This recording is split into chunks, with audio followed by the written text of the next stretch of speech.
भगवते वासुदेवाय। सज्जनों, आज की कथा में तामस मनु की उत्पत्ति है और मनवंतर का वर्णन किया जा रहा है। मार्कंडेय जी कहते हैं, मुने इस पृथ्वी पर स्वराष्ट्र नामक एक विख्यात राजा हो गए हैं जो बड़े पराक्रमी थे।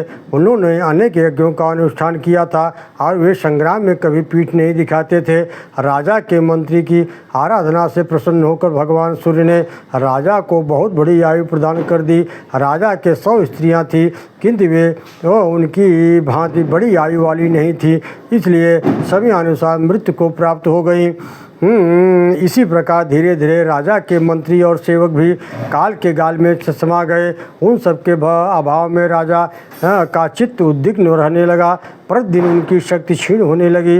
उन्हें वीर से हीन और दुखी जानकर विमर्द नाम के एक राजा ने आक्रमण कर दिया और उनको राज्य से च्युत होना पड़ा।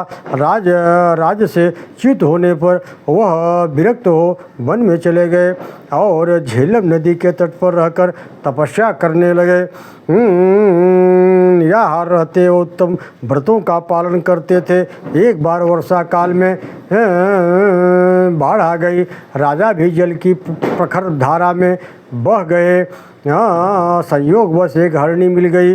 उन्होंने उसकी पूंछ पकड़ ली। एक वन में जा पहुँचे। हरणी के स्पर्श से उन्हें आनंद का अनुभव होने लगा।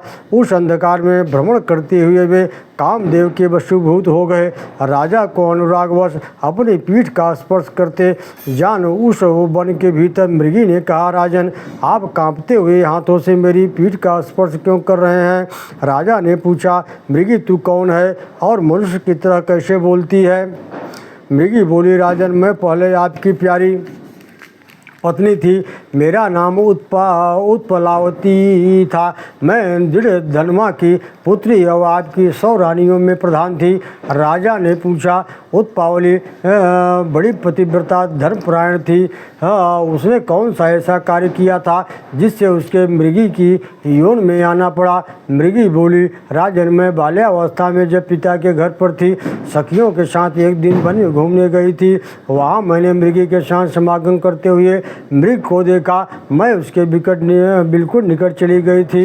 अतः मैंने उस मृगी को मारा। तब मृग ने कुपित होकर कहा, ओ मूर्खे, तू क्यों मतवाली हो रही है? तेरी इस दुष्टता के धिक्कार है। उस मृग की मनुष्य के समान वाणी सुनकर मैं डर गई और बोले, तुम कौन हो? उसने उत्तर दिया, मैं निवृत्ति चक्षु नामक मुनि का पुत्र हूँ। मेरा नाम सुतपा है। मृगी ने संभोग करने की इच्छा के कारण मैं मृग हो गया। प्रेमवश मैंने मृगी का अनुसरण किया था। तूने आकर मुझसे उसका वियोग करा दिया, इसलिए तुझे अभिशाप देता हूँ। मैंने कहा है, मुनि, मैंने अनजाने में आपका अपराध किया है, अतः कृपा करके मुझे शाप न दीजिए। मुनि इस प्रकार बोले, यदि तुम्हें अपने को दे सकूँ तो गर्भ से तुम पुत्र उत्पन्न कर सकूँ तो तुझे शाप नहीं दूंगा। मैंने कहा, मैं न तो मृगी हूँ न वन में मृगी का रूप धारण करके घूमती हूँ, अतः मेरी ओर से अपना मन हटा लीजिए। आपको दूसरी किसी मृगी मिल जाएगी। मेरी बात सुनकर मुनि आंखें क्रोध से लाल हो गया। और बोले, ओ नादान, तू कहती है मैं मृगी नहीं हूँ, तो ले मृगी हो जाओगी। अब मैं अत्यंत दुखित हो मुनि को प्रणाम करके बोली, मुनि, मैं अभी बालिका हूँ। मुनिवर पिता के रहने पर ही स्त्री स्वयं अपना पद चुनती है। मेरे पिताजी तो अभी जीवित हैं, फिर कैसे मैं आपका वर्ण कर सकती हूँ? पृथ्वी नारी भी ब्रियते ही पति स्वयं सती ताते कथम चाह बीणों में मुनि सत्तमा। मुनिश्रेष्ठ सुतपा ने कहा, मेरी बात झूठी नहीं हो सकती। तू मरने पर भी इसी वन में मृगी होगी। उस समय सिद्धवीर मुनि के पुत्र महाबाहु लोल तेरे गर्भ में आएंगे।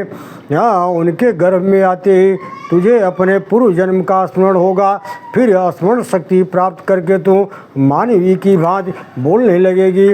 उस गर्भ से उत्पन्न होने पर तू मृगी के शरीर से मुक्त हो जाएगी। पति से समादृत हो उन लोकों में जाएगी जहाँ कुकर्मी मनुष्य कदाप नहीं जा सकते। लोल भी बड़े पराक्रमी होंगे और अपने पिता के शत्रुओं को मारकर सारी पृथ्वी और अपने अधिकार कर लेंगे। तत्पश्चात वे मनु के पद पर प्रतिष्ठित होंगे। इस प्रकार साप मिलने पर भी तिर्यक यौन में आई हूँ। आपके शरीर का स्पर्श होने मात्र से मैं मेरे उदर में गर्भ स्थापित हो गया है। मृगी के यूँ कहने पर राजा को बड़ी प्रसन्नता हुई। उन्होंने सोचा मेरा पुत्र मेरे शत्रुओं को परास्त करके इस पृथ्वी पर मनु होगा, वह यह कितने आनंद की बात है। तदंतर कुछ काल के पश्चात मृगी ने उत्तम लक्षणों से संपन्न पुत्र को जन्म दे दिया। उसके उत्पन्न होने पर संपूर्ण भूत आनंद का अनुभव करने लगे। मैं राजा को बड़ी प्रसन्नता हुई। मृगी भी शाप से छूटकर उत्तम लोक को चली गई। तदनंतर सब ऋषियों ने आकर उसकी भावी समृद्धि देख उस बालक का नामकरण किया। तामसी यौन में पड़ी हुई माता के गर्भ से उसका जन्म हुआ, इसलिए यह बालक संसार में तामस नाम से विख्यात होगा। तत्पश्चात पिता अपने पुत्र तामस का लालन पालन करने लगे। जब तामस को कुछ समझ आई तो उसने पिता से पूछा, है तात आप कौन हैं? मैं आपका पुत्र किस प्रकार हुआ? मेरी माता कौन है? आप किस लिए यहाँ आए हैं? यह सब सच बताइए। तब पिता ने अपने राज्य से च्युत होने आदि की लेकर सब वृत्तांत पुत्र को बतलाया। ये सब बातें सुनकर तापस ने भगवान सूर्य की आराधना की और उनसे उपसंहार सहित संपूर्ण दिव्य अस्त्र प्राप्त कर लिए। अस्त्र शास्त्रों का ज्ञाता होकर उसने संपूर्ण शत्रुओं को परास्त किया। उन्हें पिता के पास ले जाकर उनकी आज्ञा मिलने पर छुटकारा दिया। वह सदा अपने धर्म के पालन में लगा रहता था। उसके पिता भी शरीर त्यागने के पश्चात तप और यज्ञ से उपार्जित पुण्य लोकों में चले गए। सारी पृथ्वी को जीतकर तामस राजा हुआ और फिर मनु के पद पर प्रतिष्ठित हुआ। तब अब तामस मनवंतर का वर्णन सुनो। उसमें सत्य, शुद्धि, स्वरूप और हरि ये 4 देवगण हुए। इनमें से एक एक गण में 27 देवता हैं। उन देवताओं के इंद्र का नाम शिखी था। वे अत्यंत बली और महापराक्रमी थे। उन्होंने 100 यज्ञों का अनुष्ठान करके इस पद को प्राप्त किया था। ज्योति, धर्मा, पृथु, काव्य, चैत्र, अग्नि, बालक और पवीर ये ही 7 उस समय के सप्त ऋषि थे। नर, शांति, शांत, दांत, जानु और जंघ आज महाबली राजा तामस मनु के पुत्र थे। ओम नमो भगवते वासुदेवाय। सज्जनों, अब रैवत मनु की उत्पत्ति और उनके मनवंतर का वर्णन अगले अध्याय में होगा। ओम नमो भगवते वासुदेवाय।